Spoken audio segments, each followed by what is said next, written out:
Okay, Kate, we promised to do some of these hot seats. So here we go. The client number 2, here is her question. What do I need to look at in myself, my life, my work to chart my path forward and how to best leverage my energy to generate the future success I envision? So she's envisioning it. She's not really telling us what she wants to do. So that's not a very clear question. We did ask for clarification, and this is the question that she had. So I'm just going to do a quick recap on the first chart for this first hot seat, and then after that, you'll know how to follow the path. So the year of birth is about your brand, your reputation. So this is your advertising, social media, those kinds of things, and your social circles, who can help lift you up. And this is very important for career, if you will. Month is about your looking at your career and what you're best suited at. And so for her work part of it, that of the question, that's what we'll be looking at. And then the day is going to be more of the personal, your personal growth, your partnerships. And then the hour, if you know it, is going to be your legacy, your goals, if you will, how to achieve your goals, your investments, and children if you have them. All right, so this would be the personal side of her chart. So the first thing when I look at someone's chart, I look to see if they have certain patterns. And I see 2 pigs in her metadata in her natal chart. She's also going to be flipping into this luck cycle, this destiny cycle of Yinwood pig during this upcoming year. But currently she's in the dog, but over the year, it's going to flip if she reruns this chart mid-year. All right, so she has what's called a self-sabotaging animal in her chart, and there's 4 of them. So I want everyone to look at their own chart when we're going through this. Do you have a pig, a horse, a rooster, or a dragon in your chart? If you have any one of those 4, then you have what has the potential of being self-sabotaging. We do things to ourselves that we know that we shouldn't be doing. So she has 2, and now she's getting a bonus as soon as she goes into this destiny cycle of 10 years.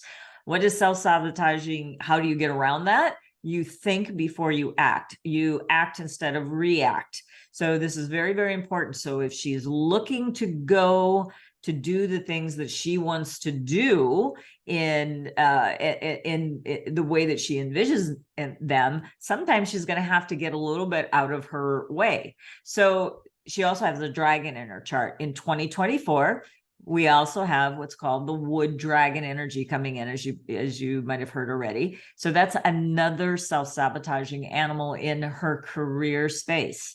So in her marketing, she's going to have to double check, make sure she's got the right providers if she's outsourcing things like that. And then in her workspace, she definitely needs to because this one is, a dragon is like a mountain energy. And so it could be a pretty strong self-sabotaging energy. How do you turn that around though? Making good choices, being around good advisors that could definitely help with some of the decision makings, because sometimes when we're on top of things too much, that could certainly get in the way. Very quickly, though, I wanted to leave this reading with some good news. The pig has dragon virtue this year.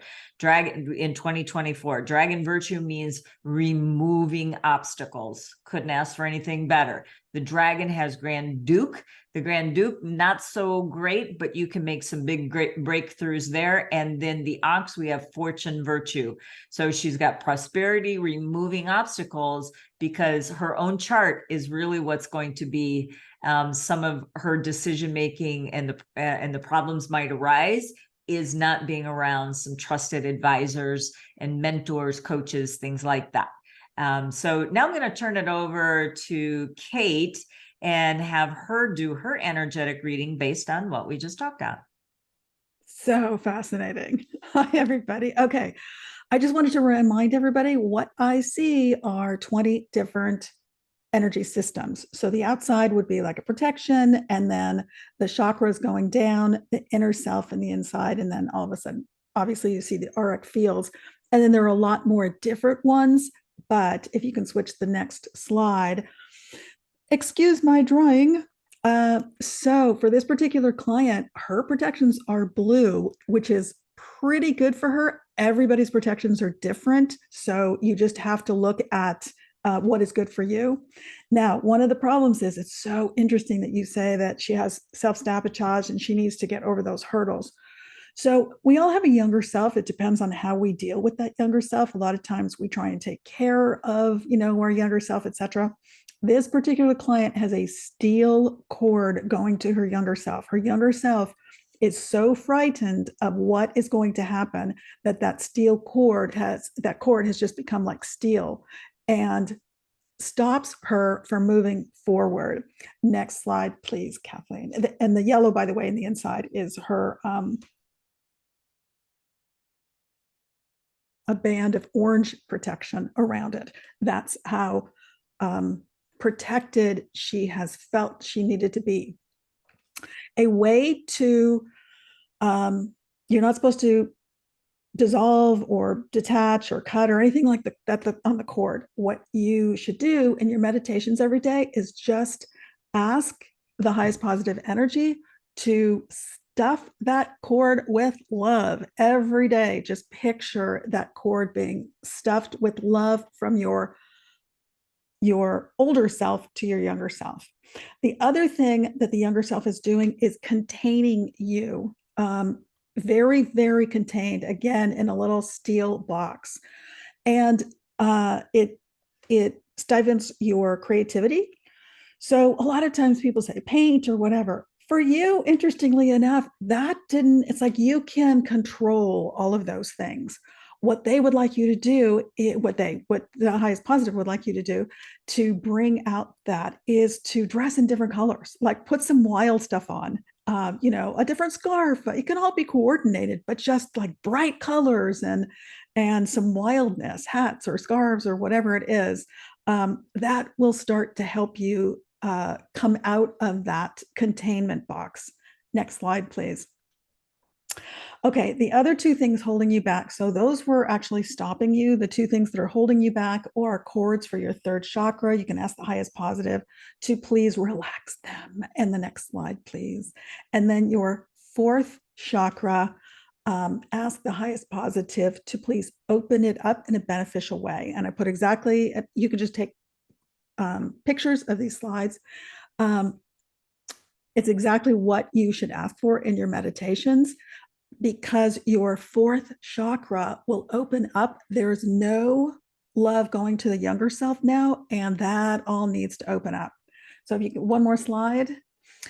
And so how to leverage, you asked, and you have 4 or 5 sparks within you, gifts that are not being used as far as bringing all of your gifts to your business in order to succeed. They've been blocked. So take care of the first 4, and then in your meditations every day, ask what those 4 or 5 sparks are and ask to have them sparked. And that will be like gold for you, because it will give you a clear focus. Remember, gifts equal your purpose in life and being able to succeed. So once you know your gifts and how to use them with your inner self, it all feels perfect and it all goes forward. There you go. There you go. And I just want to reiterate that with the energies that are coming up annually, really confirm that if she does the work, she can turn those 3 piglets into worker bees for her. That dragon can soar, and then she's off to the races and raising her phoenix. Great. All right.